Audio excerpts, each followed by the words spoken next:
Hello friends, Navratri की आप सभी को हार्दिक शुभकामनाएं। और इस नवरात्रि पर चलिए अन्नपूर्णा पहाड़ी पर स्थित 51 शक्तिपीठों में से प्रमुख ये पूर्णागिरि मंदिर के आपको दर्शन कराने ले चलते हैं।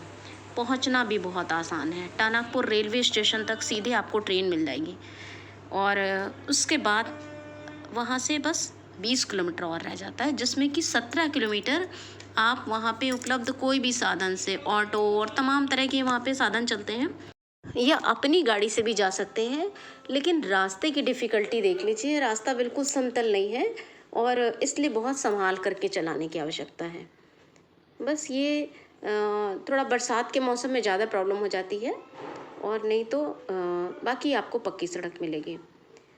जो पहाड़ी की तलहटी है जहाँ से मंदिर की चढ़ाई प्रारंभ होती है, ये देखिए हम लोग यहाँ तक पहुँच गए हैं। इसके बाद बस आपको 3 किलोमीटर की और चढ़ाई रह जाती है और ये लगभग 500 सीढ़ियाँ होंगी। 3-4 घंटे आपको लगता है। पूरी सीधी खड़ी सीढ़ियाँ भी नहीं है, थोड़ा सीढ़ी है, फिर थोड़ा समतल है और रास्ते भर आपको अगल बगल दुकानें और ऊपर भी पूरी छाया है, यानी रास्ते में कहीं कठिनाई नहीं है आपको।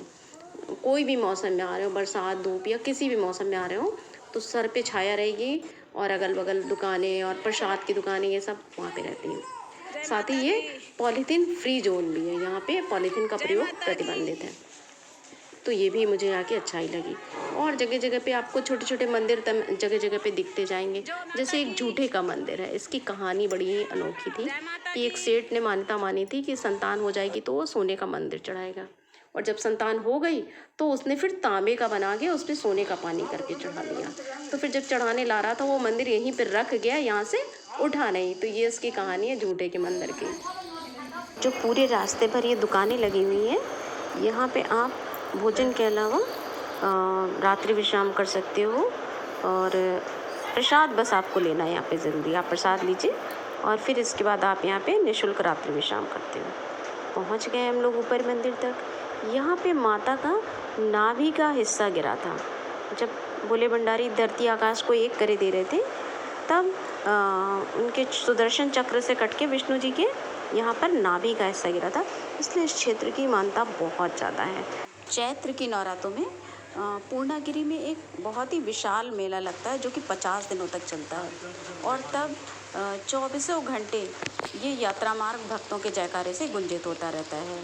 पूर्णागिरि को पुण्यगिरि के नाम से भी जाना जाता है और कहते हैं यहाँ पे मुंडन करवाने वाले बच्चों की दीर्घायु होती है। यहाँ पे बहुत ही मुंडन की लाइन लगी रहती है। इसके बाद ये अब हमको भैरव मंदिर के दर्शन करने थे, तभी ये यात्रा सफल होती है। और अब कुछ सुंदर से हमारे कैमरे के जूम शॉट देखिए, बहुत ही सुंदर यहाँ का दृश्य था।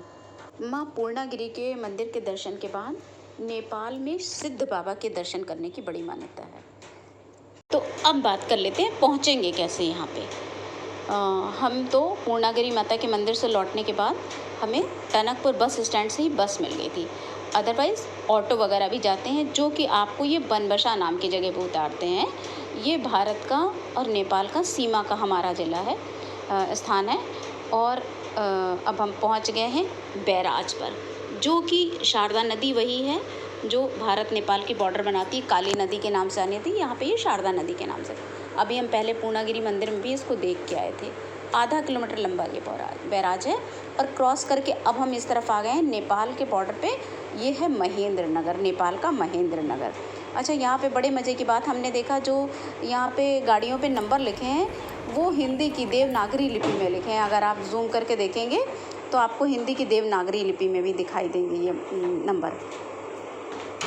और ये सिद्धनाथ बाबा का जो मंदिर है, ये बहुत देवी के बड़े भक्त थे पूर्णागिरि माता के, तो रोज़ इनके दर्शन करने आते थे। एक दिन जब ये दर्शन करने आए, उसमें माता श्रृंगार कर रही थी और तो वो क्रोधित हो गई और उन्होंने इनके शरीर के टुकड़े करके फेंक दिए।